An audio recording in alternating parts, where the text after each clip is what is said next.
Pemirsa, sejumlah pengusaha tambak di Kampung Alunaga merugi ratusan juta rupiah setelah tambak budidaya udang faname diserang virus.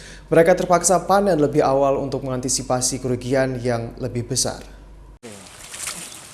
Meski baru berusia 41 hari, sejumlah pemilik tambak di Dusun Lamcot, Desa Alunaga, Kecamatan Syahkuala, memilih tetap memanen udang faname yang dibudidayakan. Keputusan ini dipilih setelah berbagai upaya pengobatan udang yang diduga terserang virus Vibrio parahaemolyticus tidak membuahkan hasil.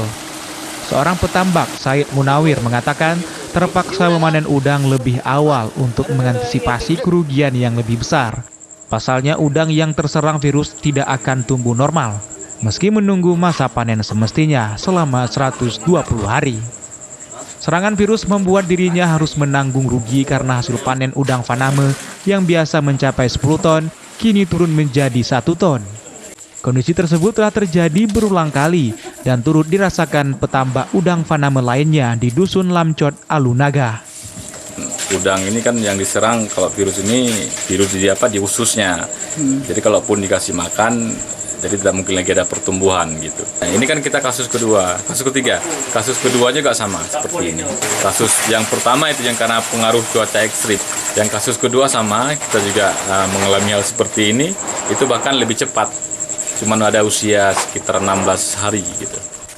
Selain serangan virus Vibrio, petambak faname di kawasan ini juga dihadapkan pada kematian udang akibat tidak mampu beradaptasi saat cuaca ekstrim.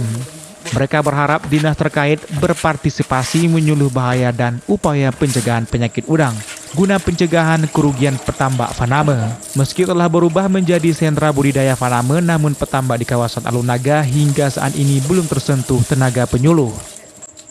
Dari Banda Aceh, Sukri Syarifuddin, iNews melaporkan.